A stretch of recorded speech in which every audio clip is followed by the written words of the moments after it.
My grandfather died and left his life insurance to a woman none of us had ever heard of in our entire lives. So my grandpa passed away back in March, and he was the kind of guy who had his whole life organized down to the last detail. Wills, folders, everything labeled. So when the insurance company called my mom about the policy, she figured it was just a formality. Except the beneficiary listed wasn't her, wasn't my uncle, wasn't any of us grandkids. It was a woman named Carol Jennings, 71 years old, living 2 states away, and nobody in my entire family had ever heard that name in our lives.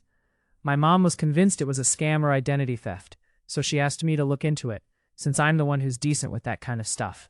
And after a few days of digging through public records, I actually found her, and decided to just call, instead of emailing like a coward. Carol picked up, and when I explained who I was, she went quiet for a long time before she started crying.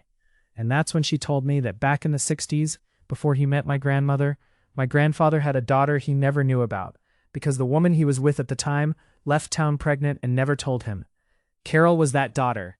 She'd spent decades wondering about her real father, and apparently my grandfather found out about her existence only 2 years ago through one of those DNA testing kits, reached out to her secretly, and they'd been talking on the phone regularly ever since. He just never told any of us because he didn't know how to explain it without blowing up the family.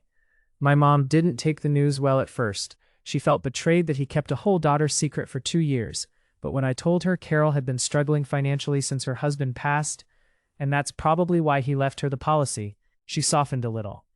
We're meeting Carol in person next month at my mom's request, and honestly, I don't think any of us know what to expect, whether this turns into a new part of our family or just one uncomfortable dinner we never talk about again.